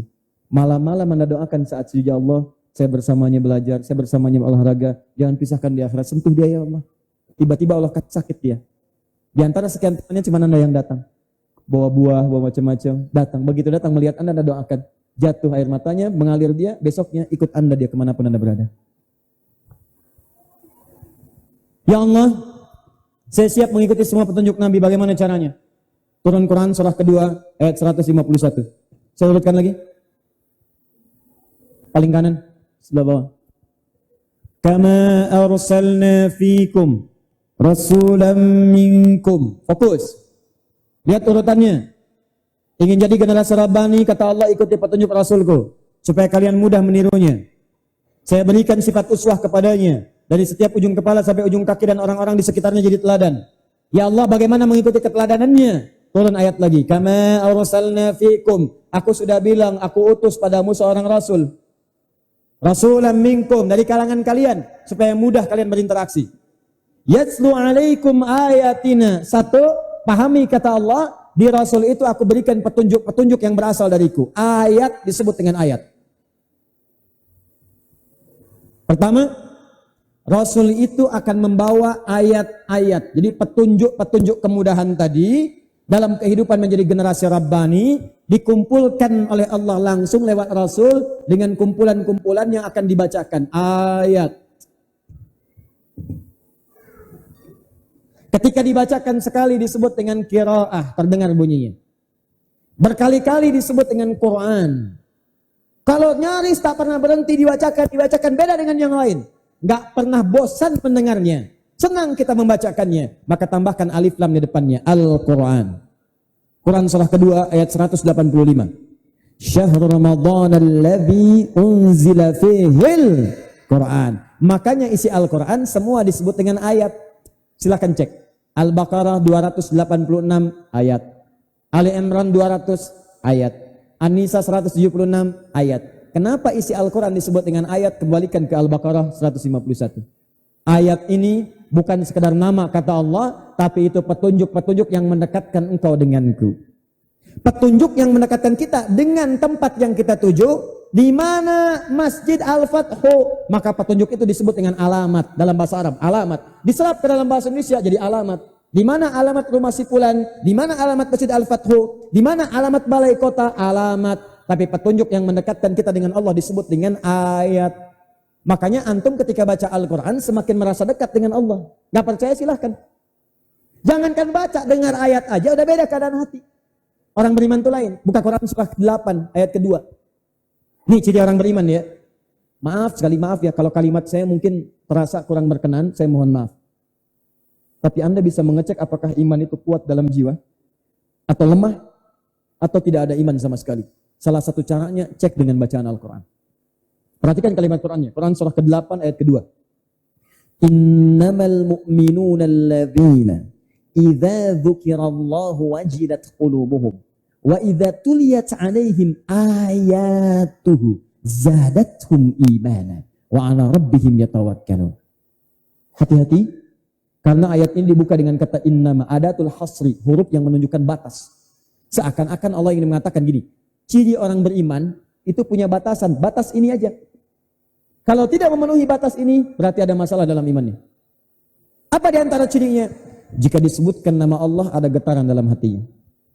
Getaran yang dimaksudkan, maksudnya ada respon. Ada keadaan berbeda. Makanya dicoba untuk mengecek iman kita 5 kali dalam sehari diperdengarkan nama Allah. Supaya ngecek. Antum cek status iman antum tiap hari 5 kali. Antum diperdengarkan nama Allah. Allahu Akbar, Allahu Akbar. Bukan 5 kali dalam sehari. Dan ini satu-satunya lafaz di muka bumi yang tidak pernah berhenti. Silakan cek. Makanya disebut dengan azan. Di antara maknanya dari kata udhun, artinya telinga. Karena lafaz ini sepanjang kita hidup masih bisa mendengar, akan sampai ke pendengaran kita. Al-Fathu adzan Soreang, selesai Soreang, kota Bandung adzan. Selesai kota Bandung, nyebrang lagi, nyebrang lagi, nyebrang lagi. Dulu saya tinggal di Libya, Mesir selesai adzan, Libya adzan. Libya selesai, Tunisia adzan, Tunis adzan, Maroko adzan, terus Aljazair adzan, sampai dengan terus. Ternyata 24 jam, lafaz adzan gak pernah berhenti. 24 jam. Kalau mau iseng silakan aja. Ambil peta dunia, lihat jadwal waktu sholatnya, jadwal waktu adzannya, silakan cek. Anda akan temukan 24 jam Anda akan lihat. Adzan pertama jam sekian di kota anu, kota anu, kota anu, kota anu. Kalau pengen iseng silahkan cek.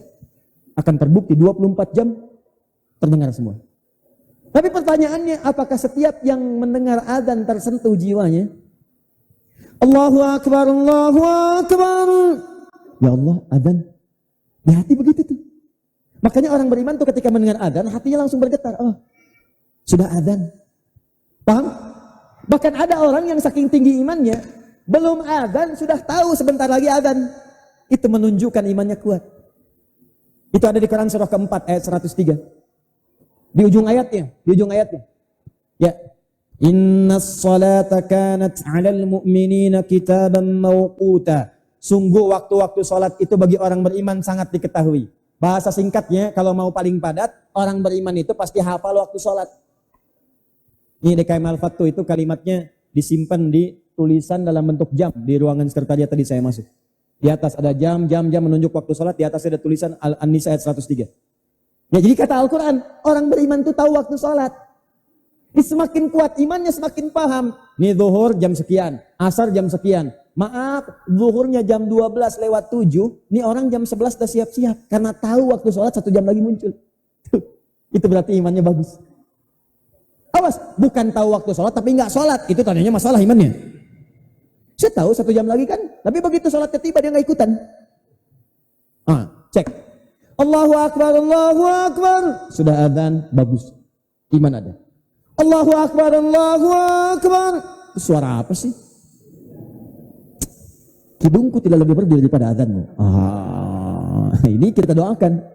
Kita doakan karena ada sesuatu yang salah dalam keadaan dirinya. Paham? Ayat wa idza tuliyat alaihim ayatu zadatum imana. Kalau dibacakan ayat-ayat Allah bergetar jiwanya, bertambah imannya. Wa ala rabbihim yatawakkalun. Semakin dekat hubungannya dengan Allah. Tawakal itu hubungan yang dekat. Jadi ini bagian pertama. Kata Allah, Rasul ini akan bawa ayat. Di ayat ini ada petunjuk yang dibacakan. Bacaannya disebut dengan Al-Quran. Makanya kitabnya disebut dengan Al-Quran, Al-Quran, Al-Quran. Nah, fokus. Al-Quran itu kata Allah bukan sekedar bacaan. Di Quran surah 2 ayat 151, Al-Quran itu adalah petunjuk kehidupan. Makanya ketika dijelaskan di Quran surah kedua ayat 185, Allah menyebut Al-Quran bukan sekedar bacaan. Syahr Ramadan alladzi unzila fihi Al-Quran. Apakah ayatnya berhenti? Tidak, teruskan. Hudal linnas. Di ayat ini ada petunjuk kehidupan bagi semua manusia. Dikala Anda tadi katakan, ya Allah saya pengen jadi generasi Rabbani. Kata Allah, ikuti petunjukku. Di mana ya Allah? Ada lewat Rasulmu. Tanya pada Rasul, begitu bertanya, lihat Al-Quran. Jadi ternyata isi Al-Quran itu dari Al-Fatihah sampai An-Nas itu bukan bacaan biasa. Tapi itu manhaj kehidupan. Itu pedoman hidup. Semua ada di situ. Dari kita lahir, bahkan dalam kandungan sampai wafat, petunjuknya ada. Jadi kalau antum pengen tahu, keluarkan isi Quran. Jadikan pedoman hidup. Baca. Cara bacanya bisa 2. Kalau pengen cari pahala saja, cari pahala. Banyakin baca dari Al-Fatihah sampai An-Nas. Kalau bisa hafalkan, banyakin baca. Baca. Satu hari misalnya 1 juz. One day 1 juz. 30 hari 30 juz. Kalau pengen nyari pahala saja. Tapi kalau pengen nyari keberkahan, kenyamanan, kebahagiaan, kesuksesan, manhajnya keluarkan ayat-ayat itu sesuai dengan kebutuhan antum. Antum sakit, keluarkan ayat-ayat obat, ikuti petunjuknya, ayat-ayat syifa. Ya, ada Quran surah ke-26 ayat 80, ada Quran surah ke-17 ayat 82, ada Quran surah ke-21 ayat 83 sampai 84. Kalau antum misalnya pelajar nih, pengen cepat ditanamkan ilmu dalam jiwa antum, tidak mudah lupa, cepat pintar. Quran misalnya surah ke-9 ayat 122, Quran surah 58 ayat ke-11, Quran surah ke-2 ayat akhir ayat 282. Kalau antum nih bisnis misalnya, pengen dipermudah bisnisnya, cepat mudah. Quran surah kedua, ayat 168 yang standar. Quran surah kedua, ayat 172 yang lebih cepat. Quran surah ke-7, ayat 96 yang belum berangkat sudah datang. Kalau ibu nih, anaknya pengen dirawat Allah, dijaga, diperhatikan. Sampai semua rezekinya, buka lagi ada. Quran surah ke-3 misalnya, ayat 35 sampai 37. Kalau dari kandungan bagaimana? Quran surah ke-7 ayat 189, Quran surah misalnya masuk lagi ke fase kelahiran, Quran surah kedua ayat 233, masuk ke awal pendidikan, Quran surah ke-31 dari 14 misalnya, dari 13 sampai dengan ke-19-nya. Naik lagi, ada semua Pak. Ini saya urut ya. Yang belum mengandung. Ya, belum mengandung, ingin mendapatkan percepatan dari Allah Subhanahu wa taala. Ada Quran surah ke-19. Ya, dari ayat 3 sampai dengan ayat ke-15-nya. Amalannya bisa dibaca dalam sholat. Quran surah ke-3 ayat 38 sampai 39. Tambahkan amalan dengan rajin sedekah dan berbuat kebaikan. Quran surah ke-21 ayat ke-89 sampai 90. Kandungan mulai dikandung. Begitu mulai dikandung, pelajari dulu tahap-tahap kandungan dengan doa-doa yang disertai di dalamnya. Minta kepada Allah supaya anaknya lahir dalam keadaan soleh. Quran surah ke-7 ayat 189. Begitu lahiran kemudian bagaimana amalan pertama yang dikerjakan saat mulai lahiran. Quran surah kedua ayat 233. Sampai berikan ASI yang terbaik sampai 2 tahun. 2 tahun berikan pendidikan dini yang membuat dia lebih baik dekat dengan Allah. Misal Quran surah ke-31 ayat 13 sampai dengan 19-nya. Mulai tumbuh remaja berikan pendidikan di Quran surah Yusuf misalnya. Surah ke-12 dari ayat ke-3 sampai dengan ayat 29-nya. Mulai kemudian dia bergaul. Cari pergaulan yang baik, jangan terbawa-bawa arus yang tidak bagus. Cari orang-orang baik walaupun menyebar dia. Quran surah ke-49 ayat ke-13. Mulai menemukan sosok yang dicintainya, mulai datangkan kepada ta'arufnya. Setelah ta'aruf berikan maharnya, Quran surah ke-4 ayat ke-4. Masuk ke pernikahan, Quran surah ke-30 ayat 21. Bagi tugas di rumah tangga, pahami kewajiban suami istri bagaimana, Quran surah ke-4 ayat 34. Kalau ada persoalan selesaikan dengan baik sampai ayat 35-nya. Diskusikan dengan baik. Kalaupun sudah menikah taat pada orang tua jangan dihilangkan. Quran surah 17 ayat misalnya ke-23 sampai dengan 27-nya. Kemudian setelah itu bergerak lagi, semakin bekerja, suami mulai mencari nafkah. Nafkah bagaimana yang santai tadi? Quran surah kedua 168. Lebih kuat lagi Quran surah kedua 172. Lebih cepat lagi Quran surah ke-7 ayat 96. Istri merawat anak di rumah tangganya jangan dikira mudah. Kadang-kadang dia berkata, kembali tadi ke Quran surah ke-17 ayat ke-23. Kemudian setelah itu dia merawat rumah tangga dengan baik. Dia banyak berdoa supaya suaminya mendapatkan kemudahan-kemudahan, kelancaran dan pekerjaannya. Usia 40 tahun. 40 tahun orang tua masih ada, berkahi. Dari rezeki-rezeki yang Allah telah berkahi, sediakan untuk beramal kebaikan. Bagaimana caranya? Quran surah ke-46 ayat 15. Keluarkan zakat, Quran surah ke-9 ayat 103. Pada 8 golongan Quran surah 9 ayat ke-60-nya. Tambah dengan infak, Quran surah kedua ayat 261 sampai 263. Kepada 5 golongan Quran surah kedua ayat 215. Setelah itu tambah dengan syukur, Quran surah ke-14 ayat 7. Jangan dikira rumah tangga nggak ada masalah, pasti ada persoalan. Dari kegelisahan, salah komunikasi, kekurangan pangan, sampai Anda kerja diserobot orang lain. Anda yang pasang tender hasilnya diambil oleh orang. Bagaimana menyikapinya? Sabar. Ada amalan di Quran surah kedua ayat 155 sampai 157. Sampai Anda sudah semakin sepuh, sampai lupa dengan apa yang dikerjakan, Quran surah ke-22 ayat yang kelima. Sampai Anda akan wafat, cara wafatnya pun dibagi lagi. Kalau pengen tenang, amalan di Quran surah ke-89 ayat 27 sampai dengan ayat 30. Kalau Anda banyak maksiat, ingat-ingat, Anda akan disiksa sebelum wafat. Quran surah ke-8 ayat ke-50. Tinggalkan semuanya itu. Sampai masuk ke alam kubur, ada kenikmatan alam kuburnya. Amalannya di Quran surah ketiga ayat 169 sampai 172. Paling ringan Quran surah kedua ayat 153 sampai dengan 154. Tapi kalau Anda macam-macam tidak pernah punya persiapan, seperti Fir'aun yang ditampakkan neraka kepadanya pagi dan petang. Ya, Anda akan temukan itu di Quran surah ke-40 ayat 45 sampai dengan 46-nya. Sampai dengan dihisab hari kiamat Quran surah 75. Sampai Anda dihisab masuk ke surga dibagi 4 lagi. Kalau pengen bersama Nabi dengan orang-orang saleh, Quran surah ke-4 ayat ke-69. Taman surga Quran surah 51 ayat 15 sampai 23. Quran surga seluas langit dan bumi Quran surah ketiga ayat 133 134. Surga biasa Quran surah kedua ayat ke-25. Ada orang yang masuk neraka tanpa hisab, bahkan Quran surah ke-18 ayat 99 sampai 100. Neraka yang paling ringan itu neraka yang dicelupkan hancur semua, ambil lagi, nampak lagi. Quran surah ke-4 ayat 56. Ada yang neraka jahanam diisi oleh para munafik dan orang-orang kafir. Ada di Quran surah ke-4 ayat 140. Kalau pengen lihat ciri-cirinya Quran surah ke-4 ayat 142. Ada semuanya. Apa yang enggak ada?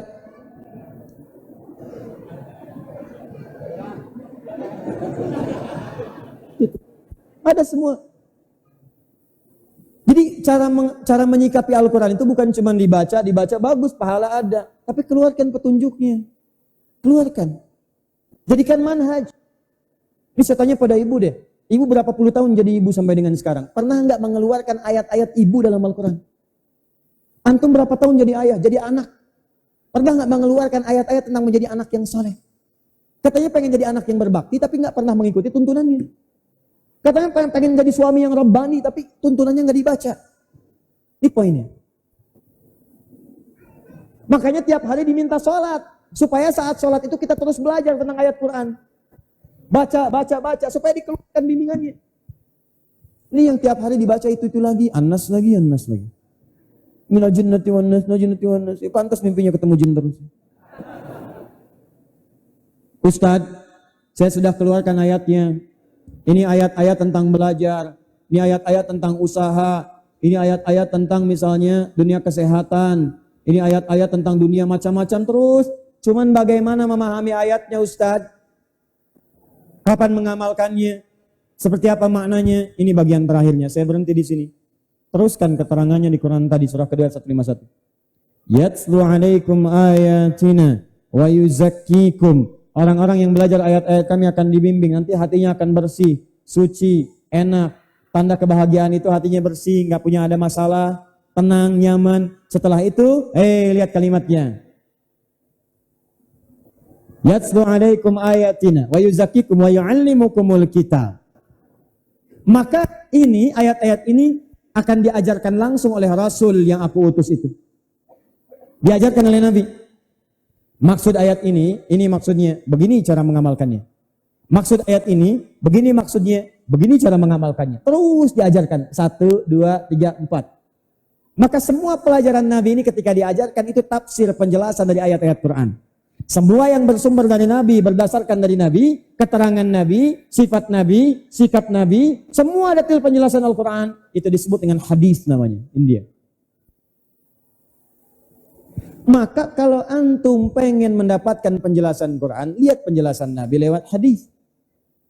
Disampaikan pada sahabat, dikumpulkan oleh sahabat. Nabi meninggal, diajarkan oleh sahabat pada tabi'in. Sahabat meninggal, ini dia persoalannya. Kemampuan orang-orang setelah sahabat, apalagi setelah tabi'in, itu tidak sama dengan orang sebelumnya. Makin kesini, makin soleh, makin soleh, makin soleh, makin soleh. Kesolehan akan sama-sama berpengaruh pada tingkat kecerdasan. Semakin orang soleh, semakin cerdas. Semakin orang soleh, semakin cepat ingat. Semakin orang soleh, semakin dekat dengan Allah. Makanya para sahabat itu jarang teman-teman, mereka itu ada yang menulis. Mengingat.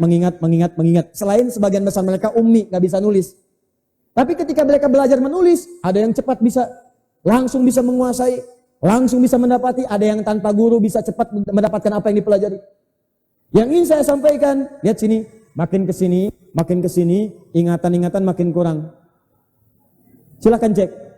Sehingga ulama membagi kepada 4 bagian. Cepat ingat, lambat lupa. Cepat ingat, cepat lupa. Lambat ingat, lambat lupa. Yang agak susah itu lambat ingat, cepat lupa. Yang keempat. Bisa udah nerangin 1,5 jam nih. Paham? Belum. Saya jelaskan lagi 5 menit. Paham sekarang? Paham. Begitu keluar masjid, lupa. Ada yang kelima, cepat ingat, sulit lupa. Ini paling susah. Jadi bukan mau ingat, mau lupa susah. Mau lupa susah. Biasanya kan yang begitu utang. Ya. Ini ilmu. Nah.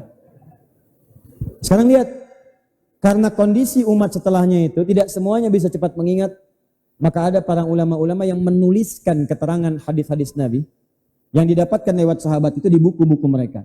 Mulai dikodifikasikan, dituliskan rumusannya. Tulis. Tapi unik. Dibagi oleh mereka 4 bagian. Bagian pertama, petunjuk umum. Luas. Pengen belajar apa saja, termasuk juga kehidupan harian Nabi.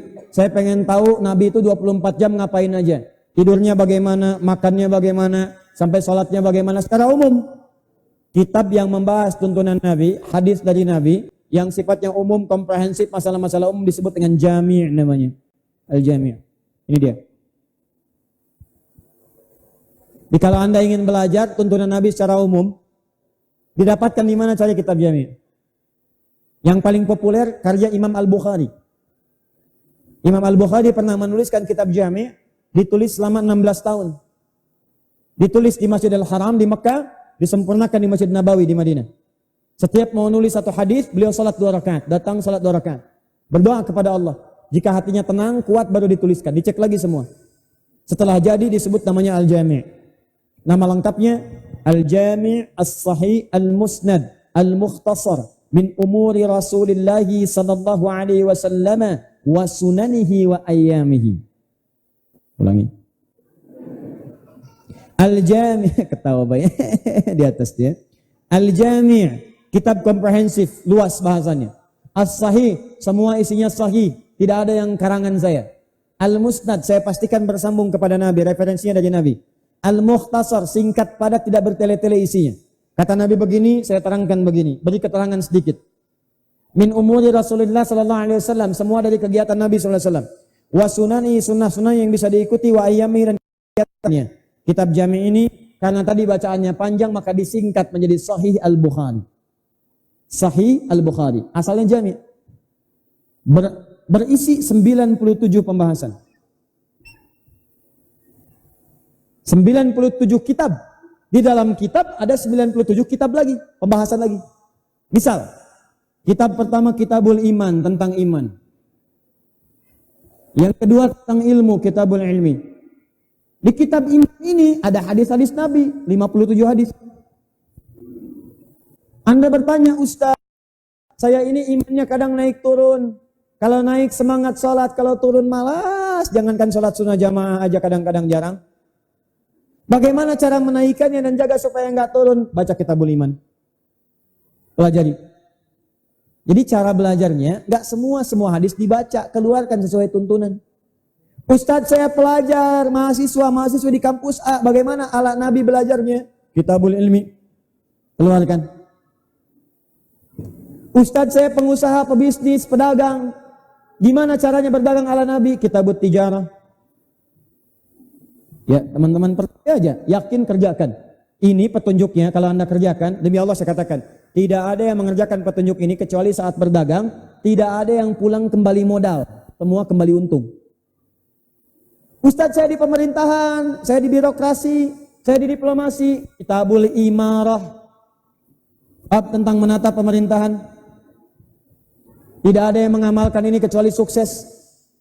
Silahkan cek bagaimana Umar bin Abdul Aziz menerapkan petunjuk ala Nabi menjadikan semua rakyatnya semua makmur. Hampir-hampir tidak ditemukan lagi orang yang bisa dizakati.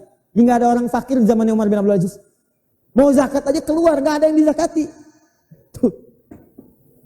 Kitabul Usrah. Ada bab tentang penyakit yang sakit keluarkan. Ada petunjuk-petunjuknya. Begitu caranya. Ustadz, saya pengen sholatnya khusyuk. Saya pengen wudunya.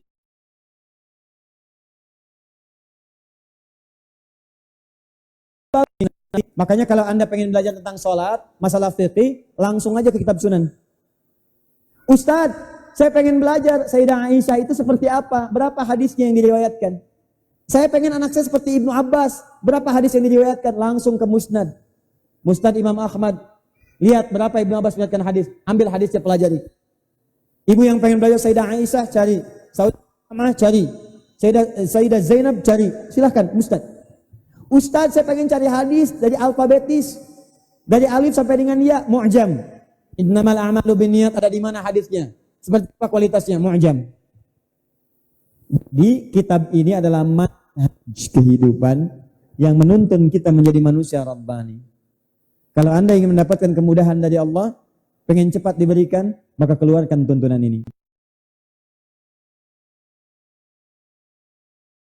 Menguasai orang, fadzakir innama anta mudzakir lasta alaihim bimusaitir. Muhammad, saya utus kamu mengingatkan, bukan maksa orang. Nabi aja nggak maksa, ente bukan nabi masa maksa? Jelas ya? Jadi kalau ada beda pilihan wajarlah, saling menghormati aja. Saya lagi saling menghormati. Dalam ibadah silahkan. Ada yang kunut, ada dalilnya, silahkan. Tidak kunut, nggak ada masalah, ada dalilnya, boleh. Yang salah itu cuma satu, yang nggak sholat subuh. Itu aja, nggak usah ribut. Ini yang satu nggak kunut, sholat di belakang orang kunut jadi rame. Allahumma hdina fi man hadait, bid'ah. Gimana? Yang satu kunut, sholat di belakang orang tidak kunut. Begitu tidak kunut, imamnya salam, sujud sahwi. Untuk apa gitu? Capek kita, sudah saatnya kita berubah. Saatnya berubah. Kecuali yang tidak pengen, ya silahkan, itu pilihan. Tapi ingat, itu diancam oleh Allah di Quran surah ke-18 Al-Kahf. Ayat 103 sampai 104. Ada orang-orang yang dalam hidupnya di dunia selalu merasa benar padahal dia salah, kata Allah. Wahum yahsabuna annahum yuhsinuna sun'a. Mereka mengira mereka itu berbuat benar. Benar ya rasanya, padahal salah. Yang seperti itu nanti, apalagi kalau dia mengakibatkan orang lain berbuat sulit dalam ibadah. Orang yang menyulitkan orang lain dalam beribadah nanti akan disulitkan oleh Allah saat di akhirat. Ingat kata-kata saya ini. Orang yang menyulitkan orang lain dalam urusan ibadah, padahal mudah. Oleh Allah dipermudah, oleh dia dipersulit. Maka di akhirat akan dipersulit oleh Allah Subhanahu Wa Taala. Jelas ya? Maka setelah ini, ayo kita bersinergi, saling bantu, minimal saling mendoakan. Yuk, saya persaudarakan ya. Gini, kalau yang pedagang, pengusaha, coba kumpul. Saling kenalan lah. Ya Jumat datang kenalan. Bukan cuma duduk, dengarkan tausiah, khutbah, kadang-kadang ngantuk, tidur. Salat 2 rakaat, pulang gitu. Itu bukan Jumatan namanya. Ayo ketemu, kenalan, bikin komunitas. Komunitas misalnya pengusaha.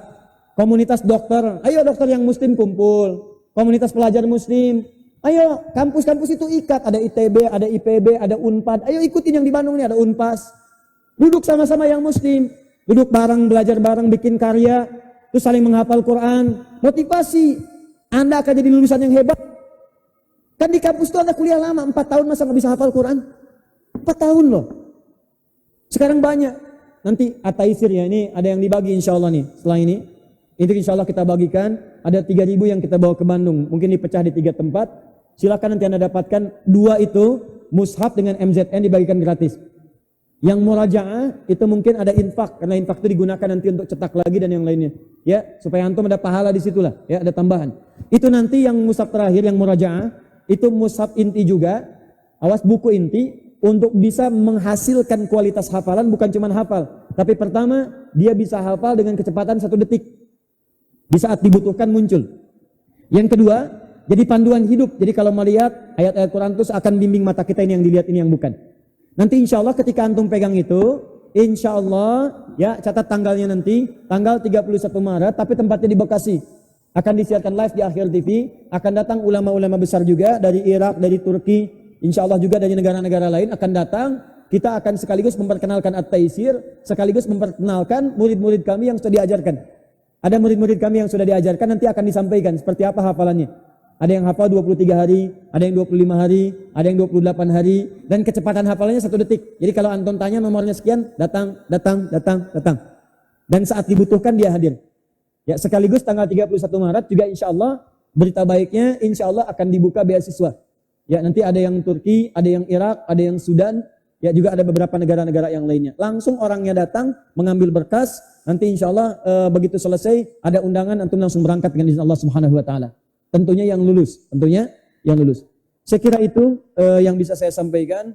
Untuk selanjutnya supaya ada waktu teman-teman bisa mempersiapkan untuk mendapatkan At-Taisir seperti yang telah diinformasikan. Jadi nanti termasuk teman-teman yang di media sosial, kita sedang menyiapkan perangkatnya, nanti ada Akhir Center. Jangan khawatir kalau nggak kebagian, nanti ada aplikasi yang bisa antum masuk ke situ, ya di Akhir Center. Nanti insya Allah dalam waktu sepekan ini akan di launching, tinggal antum masuk ke situ. Masukkan kemudian permintaannya, nanti antum akan pilih beberapa yang bisa didapatkan di situ. Ya, cuman kalau mushaf, saya itu tidak terbiasa mempaketkan mushaf karena khawatir dilempar-lempar. Kecuali Anda punya rekomendasi, misalnya, maaf, misalnya fasilitas untuk kirim mushaf yang tidak dilempar, tolong sampaikan pada kami. Nanti supaya kita bisa manfaatkan itu kerjasama, supaya bisa dikirimkan pada yang jauh-jauh. Karena saya paling nggak bisa kalau ada kirim mushaf itu diperlakukan dengan cara yang tidak baik gitu ya. Saya paling nggak mampu. Ya, saya kira itu. Ini nanti saya bawa. Mudah-mudahan malam nanti di sesi di ITB, insya Allah ini yang pertama saya buka, dan tolong panitia diingatkan saya. Ini nanti yang saya jawab insya Allah pada kesempatan malam di ITB. Semoga Allah muliakan kita, semoga menerima amalan kita. Allahumma taqabbal minna innaka antas samiul alim, wa tub alaina innaka antat tawwabur rahim. Allahumma rabbana atina fid dunya hasanah, fil akhirati hasanah wa qina adzabannar. Allahumma 'allimna ma jahilna وانفعنا يا الله بما تعلمنا اللهم وقنا برحمتك شر ما قضيت اللهم يا ارحم الراحمين تقبل منا ونختتم بدعاء كفارة المجلس سبحانك اللهم وبحمدك اشهد ان لا اله الا انت نستغفرك ونتوب اليك واخر دعوانا ان الحمد لله رب العالمين ثم السلام عليكم ورحمة الله وبركاته.